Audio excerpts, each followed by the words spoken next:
Hello दोस्तों, આપણે ગયા વિડિયો લેક્ચરમાં પીએન જંક્શન ડાયોડનું ફોરવર્ડ બાયસ જોયેલું. આજે આપણે પીએન જંક્શન ડાયોડના રિવર્સ બાયસ સાથે આગળ વધીએ. બીજી લાક્ષણિકતા પીએન જંક્શન ડાયોડનું રિવર્સ બાયસની લાક્ષણિકતા. રિવર્સ બાયસની લાક્ષણિકતા. મિત્રો, સૌપ્રથમ ફોરવર્ડ બાયસની થોડીક માહિતી મેળવી લઈએ. ફોરવર્ડ બાયસ એટલે શું? તો કે ફોરવર્ડ બાયસ એટલે આપણો પીએન જંક્શનના પી તરફના છેડાને પી ભાગને બેટરીના ધન ધ્રુવ સાથે જોડવામાં આવે, એન તરફના છેડાને ઋણ ધ્રુવ સાથે જોડવામાં આવે. હવે આવું જોડવાથી શું થાય છે? તો કે પી તરફનો ધન ધ્રુવ અને એન તરફના ઋણ ધ્રુવને કારણે ડેપ્લેશન સ્તરની જાડાઈ ઘટશે. પોટેન્શિયલ બેરિયરની હાઇટ વધશે કે ઘટશે? તો કે આપણે લાગુ પાડેલા વોલ્ટેજ અને જંક્શનના વોલ્ટેજ એ પરસ્પર વિરુદ્ધ દિશામાં થતા હોવાથી ડેપ્લેશન સ્તરની ઊંચાઈ શું થશે? પોટેન્શિયલ બેરિયરની ઊંચાઈ શું થશે? ઘટશે. અને એન વિભાગમાંના ઇલેક્ટ્રોન પી વિભાગ તરફ જશે, પી વિભાગના હોલ એન વિભાગ તરફ થશે. આ બંને વિભાગમાં જ્યારે આ મેજોરિટી ચાર્જ કેરિયર જાય પરંતુ વિભાગ બદલે એટલે એ માઇનોરિટી થઈ જાય, અને આ ઘટનાને આપણે માઇનોરિટી ચાર્જ ઇન્જેક્શન કીધેલું. એટલે આ પ્રક્રિયા એની અંદર થાય છે. એટલે કે માઇનોરિટી ચાર્જ ઇન્જેક્શન દ્વારા કોનું વહન થાય છે? કયા વિદ્યુતભારનું વહન થાય છે? કયા ચાર્જ કેરિયરનું વહન થાય છે? તો કે મેજોરિટી ચાર્જ કેરિયરનું વહન થાય છે. પરંતુ એ જે વિસ્તારમાં જાય છે ત્યાં માઇનોરિટી ચાર્જ કેરિયર તરીકે એ ઓળખાય છે. તો શરૂઆતમાં થોડા ઇલેક્ટ્રોન, આપણે વોલ્ટેજ વધારીએ બેટરીના તો શરૂઆતમાં થોડાક પ્રવાહ વધશે, ધીમે ધીમે થોડો પ્રવાહ વધશે. પરંતુ એક સમય એવો આવશે કે ત્યારે પ્રવાહ એકદમ મહત્તમ વધી જશે. તો એ કયો સમય? તો કે જ્યારે જંક્શનના વોલ્ટેજ અને આપણે બેટરીના લાગુ પડેલા વોલ્ટેજ એ બંને સમાન થઈ જાય તો પરિણામી જંક્શન પાસે વોલ્ટેજ કેટલા થઈ જાય? 0 થઈ જાય. તો મેક્સિમમ પ્રવાહનું વહન થાય અને આ વોલ્ટેજને આપણે કંઈક નામ આપેલું કટ ઇન વોલ્ટેજ અથવા તો થ્રેશોલ્ડ વોલ્ટેજ. હવે જો વધારે પ્રવાહનું વહન થાય તો પીએન જંક્શન ડાયોડ ગરમ થઈ જાય, એટલે અમુક તાપમાન સુધી કાર્ય કરી શકે. આપણે જર્મેનિયમ છે 100°C તાપમાન સુધી કાર્યરત રહી શકે, અને સિલિકોનનું જો આવું પીએન જંક્શન ડાયોડ હોય તો એ 170°C તાપમાન સુધી રહી શકે મિત્રો. અને આપણે આના વોલ્ટેજ કેટલા? તો કે એપ્રોક્સિમેટલી 1 થી 1.5 વોલ્ટ સુધી અને વોલ્ટેજ આપવામાં આવે છે. આપણે જંક્શનના વોલ્ટેજ જર્મેનિયમ માટે 0.2 અને સિલિકોન માટે 0.7 એ જ મેં તમને લઈને સમજાવેલું.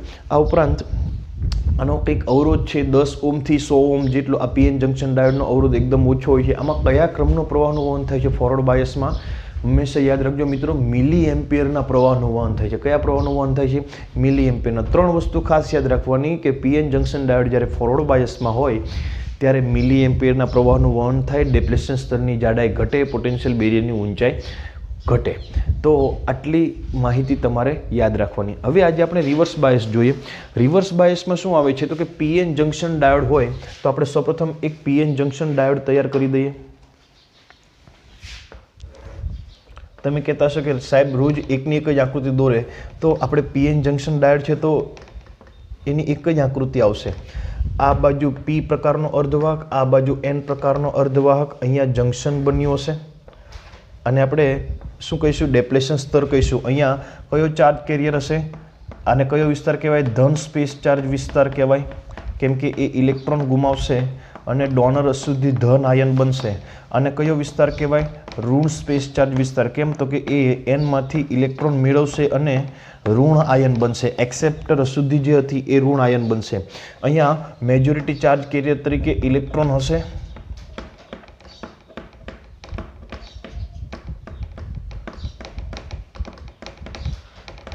માઇનોરિટી ચાર્જ કેરિયર તરીકે હોલ હશે. અહીંયા મેજોરિટી ચાર્જ કેરિયર તરીકે મેજોરિટી ચાર્જ કેરિયર તરીકે હોલ હશે.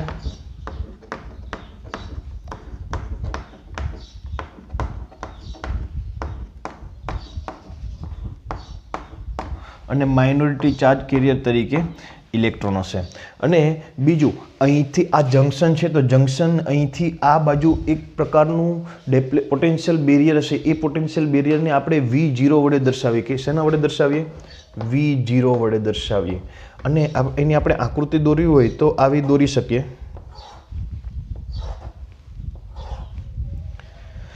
અહીંયા ધન સ્થિતિમાન હોય તો એને વધારે દેખાડીએ, અહીંયા ઋણ સ્થિતિમાન હોય તો એને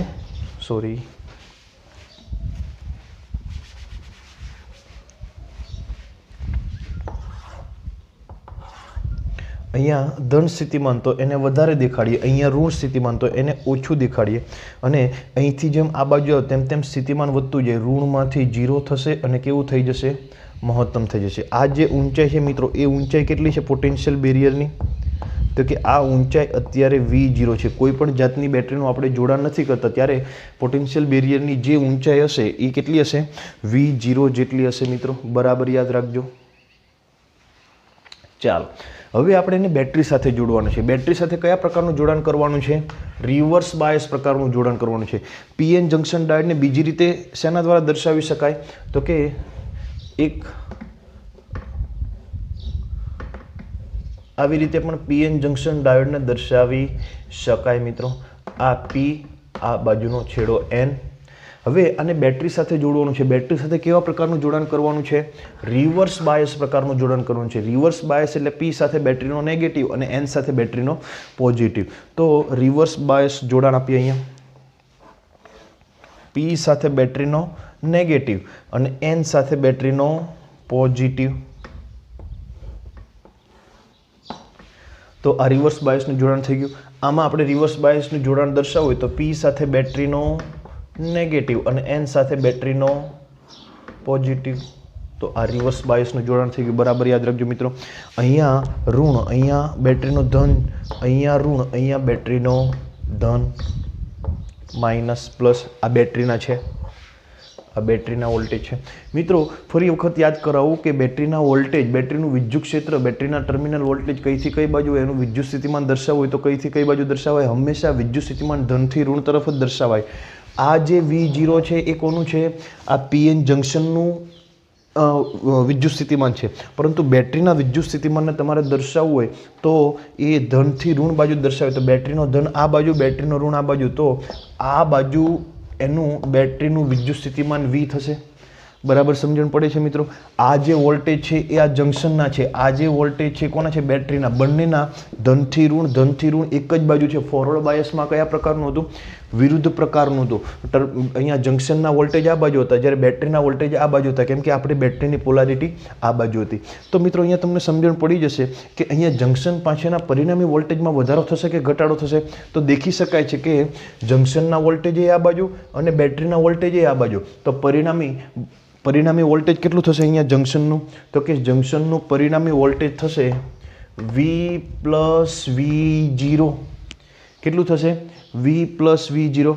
અહીંયા પહેલાં જેટલું હતું, પહેલાં જેટલી હાઇટ હતી એના કરતાં કેવી થશે?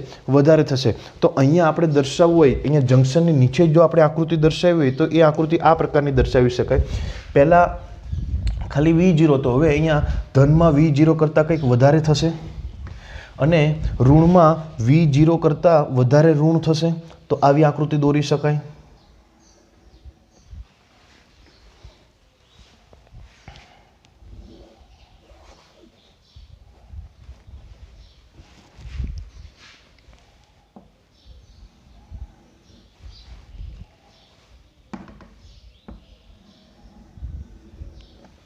તો હવે આ જે થશે, આ જે ઊંચાઈ થશે પોટેન્શિયલ બેરિયરની,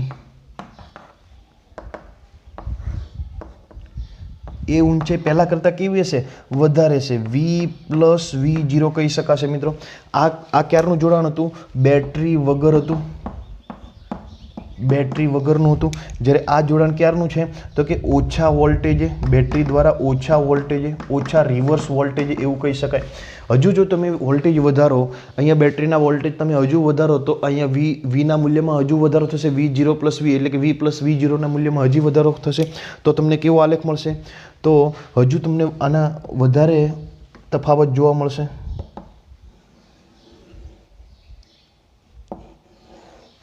તો આની તમે ઊંચાઈ માપશો, આ ત્રીજા આલેખની તમે ઊંચાઈ માપશો તો એ બીજા કરતાં પણ વધારે જોવા મળશે. V પ્લસ V0 અહીંયા લખવું હોય તો વધારે રિવર્સ વોલ્ટેજ, વધારે વોલ્ટેજ. કેવા રિવર્સ વોલ્ટેજ? વધારે રિવર્સ વોલ્ટેજ. તો મિત્રો અહીંયા ઇનડાયરેક્ટલી તમને ખબર પડી જ ગઈ હશે કે જ્યારે રિવર્સ બાયસ વોલ્ટેજ આપવામાં આવે, રિવર્સ બેટરીનું રિવર્સ બાયસ જોડાણ કરવામાં આવે ત્યારે પોટેન્શિયલ બેરિયર, આ જે પોટેન્શિયલ બેરિયર છે એની હાઇટમાં શું થાય છે? વધારો થાય છે. તો અહીંયા લખી આપો કે જ્યારે રિવર્સ પ્રકારનું જોડાણ હોય ત્યારે પોટેન્શિયલ બેરિયરની ઊંચાઈ શું થાય છે? ઊંચાઈ વધે છે. જ્યારે રિવર્સ પ્રકારનું જોડાણ હોય ત્યારે પોટેન્શિયલ બેરિયરની ઊંચાઈ વધે છે. બીજું મિત્રો આમાં એ કહેવાનું કે પોટેન્શિયલ બેરિયરની ઊંચાઈ તો વધે છે, પરંતુ આ જે જાડાઈ છે, ડેપ્લેશન સ્તરની જાડાઈ, એમાં શું થશે? તો આપણે ગઈકાલે અહીંયા આવું હતું કે અહીંયા બેટરીનો ધન ધ્રુવ હતો અને આ હોલ પણ ધન વચ્ચે અપાકર્ષણ થાય એટલે આ બાજુ ધક્કો મારે. અહીંયા કાલે ઋણ હતું તો ઋણ અને આ ઇલેક્ટ્રોન, મેજોરિટી ઇલેક્ટ્રોન, એના વચ્ચે અપાકર્ષણ થાય એટલે એને આ બાજુ ધક્કો મારે. પરિણામે ડેપ્લેશન સ્તરની જાડાઈ ઘટતી હતી. પરંતુ અહીંયા શું છે કે અહીંયા આ બેટરીના ઋણ છે. આ કોણ છે? આમાં મેજોરિટી કોણ છે? હોલ છે. તો હોલ પાસે ધન અને ઋણનું શું થાય? આકર્ષણ. તો આ ધન બધા આ બાજુ આવશે. બીજું, આ ધન બેટરીનો ધન ધ્રુવ છે અને અહીંયા n પ્રકારનો અર્ધવાહક છે. તો મેજોરિટી ચાર્જ કેરિયર તરીકે કોણ છે? ઇલેક્ટ્રોન છે. તો ઇલેક્ટ્રોન અને ધન વચ્ચે શું થશે? આકર્ષણ થશે. એટલે આ હોલ આ બાજુ આવશે, આ ઇલેક્ટ્રોન આ બાજુ આવશે. પરિણામે ડેપ્લેશન સ્તરની જાડાઈ પહેલાં કરતાં કેવી થશે? વધશે. હવે ડેપ્લેશન સ્તર પહેલાં આટલું હતું, હવે ડેપ્લેશન સ્તર આટલું થઈ જશે, મોટું થશે, વધારો થશે. તો અહીંયા રિવર્સ બાયસમાં બીજું શું કહી શકાય કે રિવર્સ બાયસમાં પોટેન્શિયલ બેરિયરની ઊંચાઈ વધે અને ડેપ્લેશન સ્તરની જાડાઈ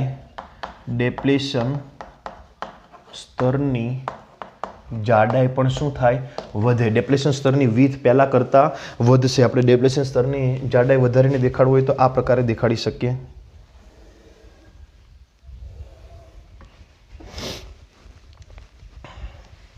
ડેપ્લેશન સ્તરની જાડાઈ પહેલાં કરતાં કેવી થઈ ગઈ હશે? વધી ગઈ હશે. અહીંયા કોઈ આ બધું ઋણ દેખાડેલું છે, કોઈ ચાર્જ નથી મિત્રો, બરાબર યાદ રાખજો. એ આયનો છે, આ ધન આયન છે, આ ઋણ આયન છે. એનામાં કોઈ મુક્ત ઇલેક્ટ્રોન કે કોઈ હોલ હોતા નથી. ડેપ્લેશન સ્તર એટલે એવો વિસ્તાર કે એમાં કોઈ ચાર્જ કેરિયર હોતું નથી. નથી મુક્ત ઇલેક્ટ્રોન હોતો કે નથી ધન વિદ્યુત ભારિત વૃત્તિ ધરાવતા હોલ હોતા. એનું ડિફ્યુઝન થઈ ગયું હોય છે મિત્રો. હવે આ થયું મિત્રો પ્રાથમિક માહિતી. આ માહિતી આપણે એકદમ બેઝિક લેવલની છે મિત્રો. આ ગ્રાફ બુકમાં તમને કંઈક અલગ રીતે દેખાડેલો છે. બુકનો ગ્રાફ દોરું તો એ અહીંયા જંક્શનની નીચે જ એમણે નથી દેખાડેલું, એમણે અલગથી દેખાડેલું છે. તો અલગથી દેખાડવું હોય તો આવું કહી શકાય કે દાખલા તરીકે બેટરીનું જોડાણ નથી ત્યારે આવી ઊંચાઈ હોય, બેટરીનું જોડાણ નથી ત્યારે આવી ઊંચાઈ હોય. આ સ્થિતિ એક બેટરીનું જોડાણ વગર. હવે તમે બેટરીનું જોડાણ કરો, રિવર્સમાં બેટરીનું જોડાણ કરો તો અહીંયા પહેલાં હાઇટ કેટલી હશે? આ હાઇટ કેટલી હશે?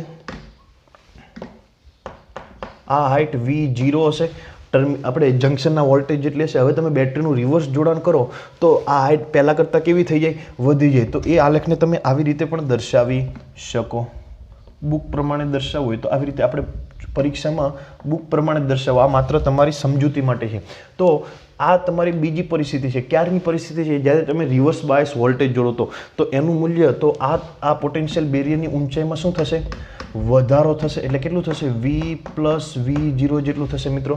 તો ચોપડીની આકૃતિ આ છે, આ માત્ર સમજણ માટે છે. તો આપણે આ આકૃતિ તમારે યાદ રાખવાની રહેશે.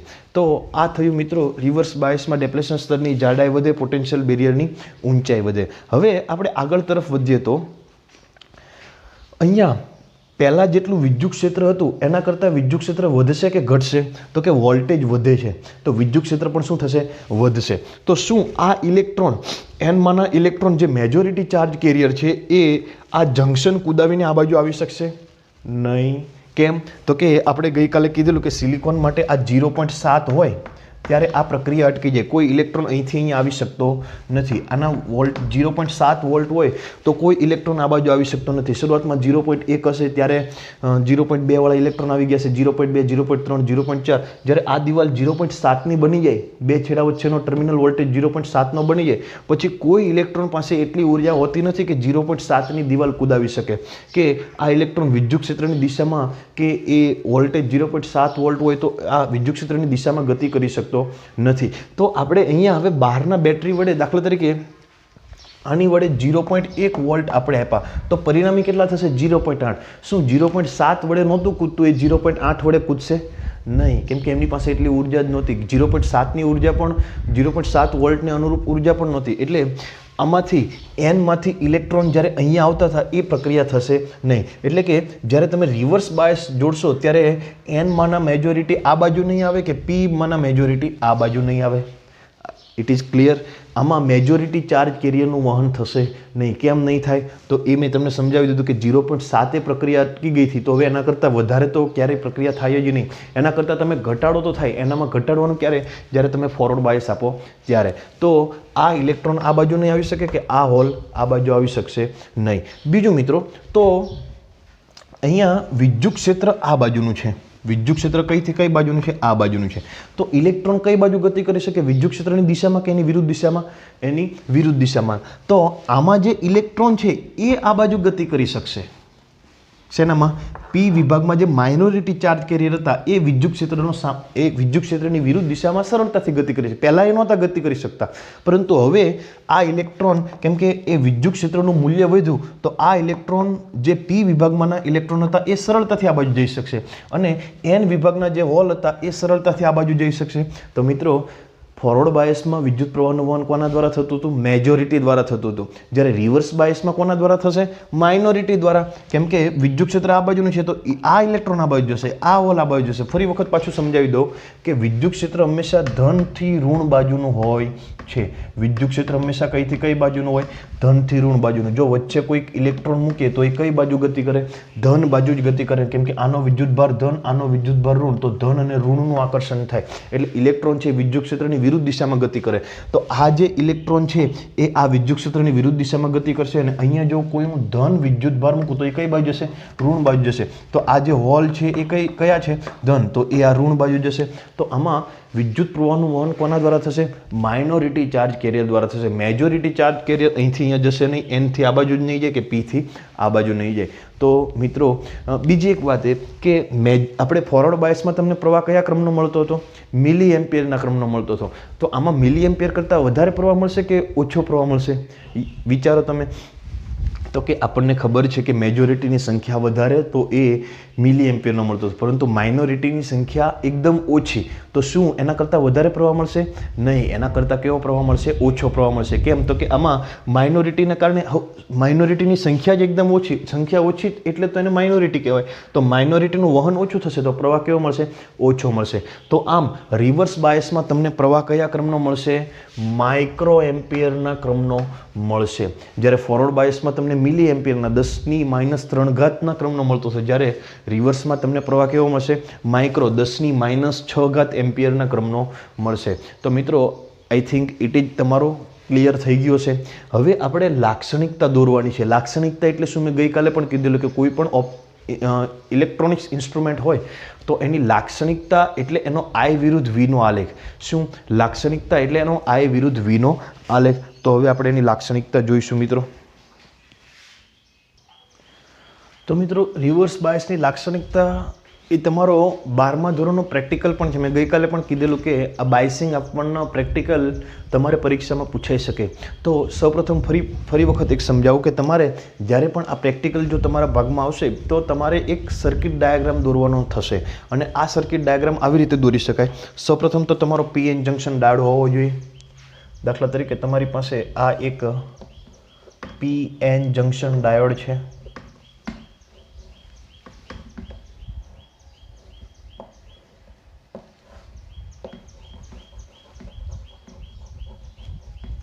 ચાલો, આ એક PN જંકશન ડાયોડ છે. આપણે કઈ લાક્ષણિકતા દોરવાની છે? રિવર્સ બાયસની લાક્ષણિકતા દોરવાની છે. રિવર્સ બાયસની લાક્ષણિકતા જો તમારે દોરવી હોય તો બેટરી સાથે જોડવું પડે. બાયસિંગ આપવું એટલે બેટરી સાથે જોડવું, પણ રિવર્સ બાયસિંગ આપવું એટલે P તરફનો છેડો બેટરીના કયા ધ્રુવ સાથે જોડવાનો? ઋણ ધ્રુવ સાથે. અને N તરફનો છેડો બેટરીના ધન ધ્રુવ સાથે જોડવાનો. ખાલી આ આપણે બાયસિંગ આપ્યું. હવે આપણે લાક્ષણિકતા મેળવવાની છે. લાક્ષણિકતા મેળવવાની છે એટલે કે લાક્ષણિકતા એટલે શું? મેં ગઈકાલે પણ કીધેલું કે I વિરુદ્ધ Vનો આલેખ. I વિરુદ્ધ Vનો આલેખ બરાબર યાદ રાખજો. લાક્ષણિકતા એટલે શું? I વિરુદ્ધ Vનો આલેખ. તો I વિરુદ્ધ Vનો આલેખ દર્શાવવા માટે આપણે એને જુદા જુદા વોલ્ટેજ રાખવું પડશે. એટલે આ ફિક્સ વોલ્ટેજવાળી બેટરી ચાલશે નહીં. તો અહીંયા આપણે વેરિએશન વોલ્ટેજનું વેરિએશન થાય એવી બેટરી લેવી જોઈએ, અથવા તો રિઓસ્ટેટ વાપરવું જોઈએ, અથવા તો ચોપડીમાં કીધું એ પ્રમાણે પોટેન્શિયોમીટર વાપરવું જોઈએ. રિઓસ્ટેટની મદદથી કેવી રીતના થાય મેં સમજાવી દીધેલું, પરંતુ આપણી બુકમાં આ આકૃતિ આપેલી છે એટલે આપણે આ દોરીશું. ચાલો, આની મદદથી વોલ્ટેજ બદલાશે, પરંતુ આ કેટલા વોલ્ટેજ થશે આપણને ખબર નહીં પડે. તો એના માટે આપણે વોલ્ટ મીટર જોડવું પડશે, અને વોલ્ટ મીટર હંમેશા ક્યાં જોડાય? યાદ રાખજો, વોલ્ટ મીટર મેં ગઈકાલે પણ કીધેલું કે વોલ્ટ મીટર છે વોલ્ટમીટર છે એ ઘટક સાથે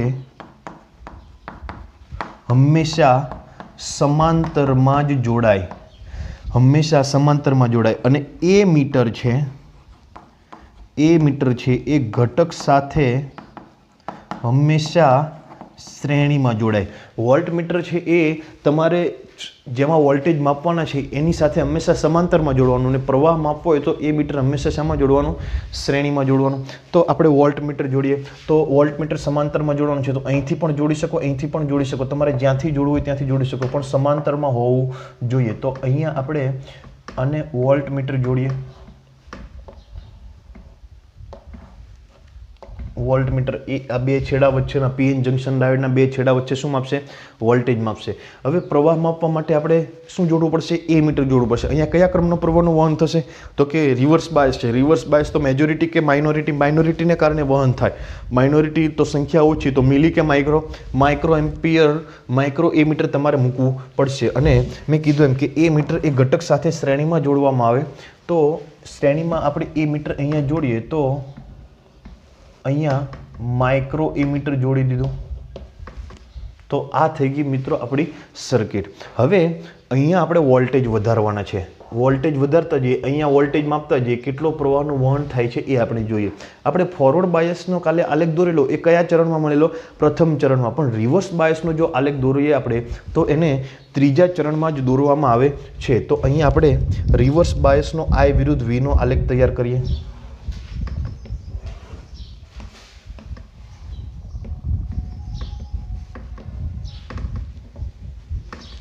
ચાલો, તો અહીંયા વોલ્ટેજ દેખાડીએ 20, 40, 60, 80, 100, 120. અહીંયા પ્રવાહ દેખાડીએ 20 micro ampere, 40 micro ampere, 60 micro ampere, 80 micro ampere. અહીંયા તમે ગમે તે મૂલ્ય લખી શકો, એના સાથે કોઈ લેવા દેવા નથી. પરંતુ અહીંયા વોલ્ટેજ લખવાના અને અહીંયા માઇક્રો એમ્પિયર લખવાનું, એ ભૂલવાનું નહીં. આ તમારો પ્રવાહ છે, આ તમારો I છે, અને આ તમારો વિદ્યુત સ્થિતિમાનનો તફાવત છે. હવે મિત્રો ધીમે ધીમે વોલ્ટેજ વધારીએ. દાખલા તરીકે અહીંયા 0.7 વોલ્ટ હતા એક સમયે પ્રક્રિયા. આપણે બેટરી સાથેનું જોડાણ હમણાં નથી. બીજું મિત્રો કે આમાં એક તમારે કળ મૂકવી હોય તો અહીંયા એક કળ મૂકી દેવાની, થોડીક આકૃતિ સારી લાગે. કળ કે અને નામ આપી દેવાનું બેટરી, એ મીટર, વોલ્ટ મીટર. નામ નિર્દેશવાળી આકૃતિ હોય તો સરળતાથી પરીક્ષકના ધ્યાનમાં આવે. મિત્રો બીજી એક વાત તમને કહેવાની રહી ગયેલી કે તમારે જો બોર્ડના પેપરમાં સારા માર્ક લાવવા હોય તો આકૃતિ વ્યવસ્થિત, સ્વચ્છ, એકદમ સ્વચ્છ, વ્યવસ્થિત પેન્સિલનો ઉપયોગ કરી અને એકદમ સરસ આમ જોતા જ આકૃતિ ગમી જવી જોઈએ. મારા જેવો જો પેપર તપાસનાર હોય તો માત્ર આકૃતિ જોઈને કહી દે કે આ વિદ્યાર્થીએ લખેલું છે એ સારું બરાબર લખેલું હશે કે ખોટું લખેલું છે. એટલે જો તમારું લખાણમાં ક્યાંક તમને ભૂલ પડી હોય તો પણ તમારી આકૃતિથી તમારા જે પરીક્ષક પેપર તપાસનાર હશે એમને ઇમ્પ્રેસ કરી દેશે અને સરળતાથી તમને સારા એવા માર્ક્સ પ્રાપ્ત થઈ શકશે. એટલે અત્યારથી જ એવી ટેવ પાડો કે જે પણ આકૃતિ ફિઝિક્સમાં આપણે દોરવાની થશે, whatever physics, chemistry, biology, જેમાં પણ તમારે આકૃતિ દોરવાની હોય તો સાહેબ જે દિવસે આકૃતિ ભણાવે એ દિવસે આકૃતિ ફરજિયાત તમારે 3 વખત દોરવાની. તો જ તમે પરીક્ષામાં ઝડપથી સારી અને ભૂલ્યા વગરની આકૃતિ દોરી શકશો. તો આકૃતિ ઉપર મિત્રો આજથી તમારે ખાસ ધ્યાન આપવાનું છે. તો બીજી આગળ વાત કરીએ હવે. તો અહીંયા 0.7 વોલ્ટ આપણે જ્યારે એના આ જંક્શન વચ્ચે 0.7 વોલ્ટ થયા ત્યારે આ ઇલેક્ટ્રોન આ બાજુ નહોતા આવી શકતા, આ હોલ આ બાજુ નહોતા આવી શકતા. કેમ નહોતા આવી શકતા? તો કે આ ઇલેક્ટ્રોનને આ ઋણ જે દિવાલ છે એ નહોતી ના પાડતી હતી. બીજું આ હોલ નહોતા આવી શકતા. કેમ? તો કે આ હોલને આ ધન દિવાલ ના પાડતી હતી. આ માઇનોરિટી ઇલેક્ટ્રોન કેમ નહોતા આવી શકતા? તો કે આ માઇનોરિટી ઇલેક્ટ્રોન છે એમને આ જે અહીંયા જે ઋણ દિવાલ હતી એ ના પાડતી હતી. અને આ હોલ આ બાજુ કેમ નહોતા આવી શકતા? તો કે એને આ ધન દિવાલ ના પાડતી હતી. પરંતુ આપણે બેટરીના વોલ્ટેજ આપ્યા તો આ દિવાલ કેવી થઈ? જંક્શન કરતાં બેટરીના થોડાક વોલ્ટેજ વધ્યા તો અહીંયા આ જે ઋણ વિદ્યુતભાર, દાખલા તરીકે આની અંદર 100 જેટલા માઇનોરિટી હશે તો આની અંદર પણ 100 જેટલા માઇનોરિટી હશે. તો શરૂઆતમાં તમે થોડાક વોલ્ટેજ આપ્યા તો થોડોક પ્રવાહનું વહન થયું. દાખલા તરીકે 100 માંથી 20 માઇનોરિટીનું વહન થયું. અહીંયા કેટલા માઇનોરિટી હતા? 100 ઇલેક્ટ્રોન હતા, આમાં 100 હોલ હતા. તો શરૂઆતમાં તમે વોલ્ટેજ આપ્યા, થોડાક વોલ્ટેજ આપ્યા તો થોડુંક પ્રવાહનું વહન થયું. હજુ તમે વોલ્ટેજ વધાર્યા, દાખલા તરીકે અત્યારે 20નું વહન થાય છે, 20 માઇનોરિટીનું વહન થાય છે. હજુ તમે થોડોક વોલ્ટેજ આપ્યા તો આનો વધારો થઈને 50 થયું. તો વોલ્ટેજ આપવાથી પ્રવાહ વધ્યો. હજુ તમે થોડાક આપ્યા તો 50માંથી 80 થયા, તો હજુ વોલ્ટેજ વધારે તો પ્રવાહ વધ્યો. હજુ થોડોક તમે વોલ્ટેજ આપ્યા તો 80માંથી 100 થઈ ગયા, તો વોલ્ટેજ વધારવાથી પ્રવાહ વધ્યો. હજુ તમે વોલ્ટેજ વધારો તો શું હવે પ્રવાહ વધશે ખરો? નહીં. કેમ? તો કે જેટલા 100 હતા તો 100 એ 100નું જ વહન થાય છે, તો હવે પ્રવાહ વધવાનું બંધ થઈ જાય. પહેલાં પ્રવાહનું મૂલ્ય વધતું હતું, તમે આ બાજુ વોલ્ટેજ વધારો તો પ્રવાહનું મૂલ્ય વધતું હતું, પરંતુ એક સમય એવો આવશે કે બધા જ માઇનોરિટીનું વહન થવા માટે તો ક્યાંથી પ્રવાહ વધે? તો પછી તમે વોલ્ટેજ વધારશો તો પ્રવાહ કેવો થઈ જશે? અચળ થઈ જશે. તમે વોલ્ટેજ વધારશો તો પ્રવાહનું મૂલ્ય વધશે નહીં. આ પ્રવાહ કેવો થઈ જશે? અચળ થઈ જશે. અને આ અચળ પ્રવાહ થાય એ પ્રવાહને સંતૃપ્ત પ્રવાહ કહેવામાં આવે છે. મિત્રો શું કહેવામાં આવે?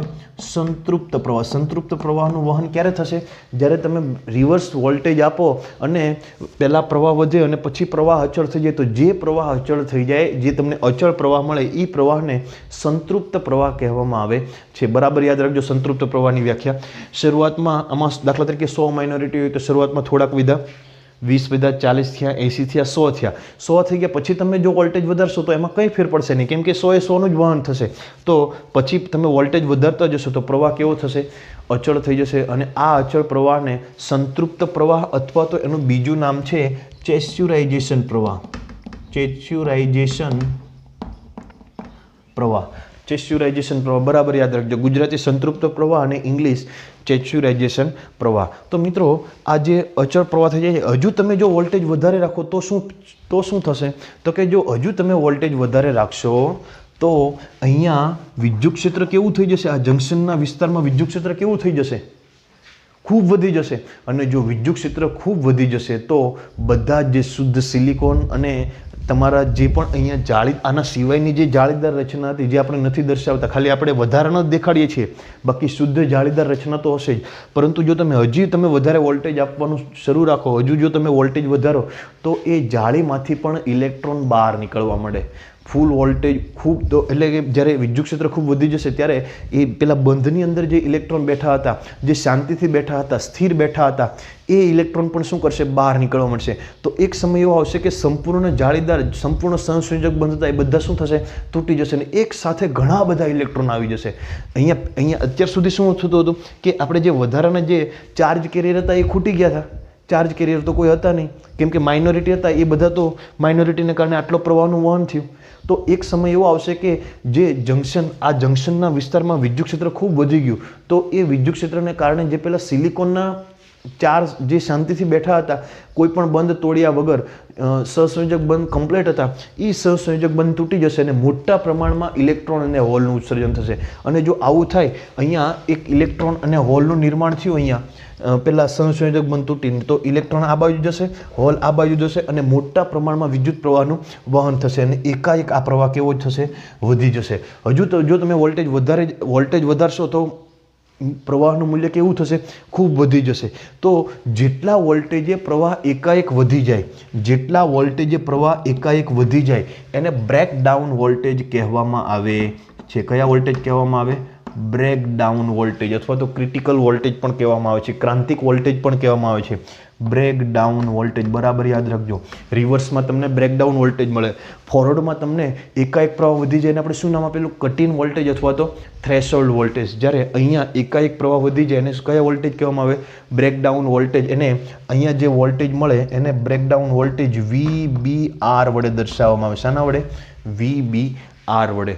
તો મિત્રો આ થઈ રિવર્સ બાયસની લાક્ષણિકતા.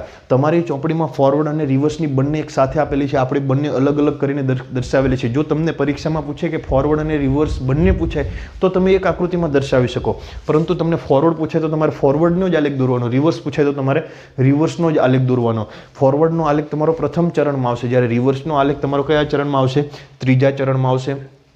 તો મિત્રો આ થઈ તમારી રિવર્સ બાયસની લાક્ષણિકતા. બીજું કે અહીંયા જો તમે ડાયનેમિક વેરિયેબલ અવરોધ તમારે ગણવો હોય તો અવરોધ એટલે શું મિત્રો? I વિરુદ્ધ V ના આલેખમાં અહીંયા આઈ હોય, અહીંયા વી હોય, તો અહીંયા આલેખમાં તમે આ ઢાળ મેળવો. ઢાળ બરાબર શું થશે અહીંયા? તો કે ડેલ્ટા આઈના છેદમાં આના છેદમાં આ. તો ડેલ્ટા એટલે આટલો ફેરફાર, ડેલ્ટા વી એટલે આટલો ફેરફાર, ડેલ્ટા આઈના છેદમાં ડેલ્ટા વી. પરંતુ આર બરાબર શું થાય? વી બાય આઈ. તો એકના છેદમાં ઢાળ, તો તમને અવરોધ મળી જાય. એવી જ રીતે જો તમારે અહીંયા અવરોધનું મૂલ્ય મેળવવું હોય તો આર બરાબર શું કરવું પડશે? ડેલ્ટા વીના છેદમાં ડેલ્ટા આઈ, ડેલ્ટા વીના છેદમાં ડેલ્ટા આઈ. હવે અહીંયા આપણે જોવા જઈએ તો એ ઢાળ તમને કેવો મળશે? મહત્તમ મળશે. અહીંયા ઢાળ કેવો મળશે? મહત્તમ મળશે. તો જે રિવર્સ બાયસમાં તમને અવરોધ મળે એ 10⁶ ઓહમના ક્રમનો હોય, અને ફોરવર્ડ બાયસમાં જે આ ડાયનેમિક ચલ મળે એ 10 થી 100 એપ્રોક્સિમેટલી 10 થી 100 રાખજો. બુકમાં જેટલું આપેલું જોઈ લેજો. 10 થી 100 ઓહમના ક્રમનો હોય છે. કહેવાનો મતલબ એ છે કે રિવર્સમાં અવરોધ વધારે હોય છે, જ્યારે ફોરવર્ડમાં અવરોધ કેવો હોય છે? ઓછો હોય છે. એટલા માટે જ રિવર્સમાં અવરોધ વધારે હોય તો પ્રવાહનું કેવું વહન થાય? ઓછું. એટલે રિવર્સમાં માઇક્રો એમ્પિયરના ક્રમનો પ્રવાહ વહે છે. રિવર્સમાં માઇક્રો એમ્પિયરના ક્રમનો પ્રવાહ શું કામ વહે? ઓછો પ્રવાહ શું કામ વહે? કેમ કે અવરોધ વધારે હોય. કેટલો અવરોધ હોય? મેગા ઓહમના ક્રમનો હોય. 10⁶ એટલે મેગા ઓહમ. અને ફોરવર્ડમાં તમારો પ્રવાહ મિલી એમ્પિયરના ક્રમનો હોય છે.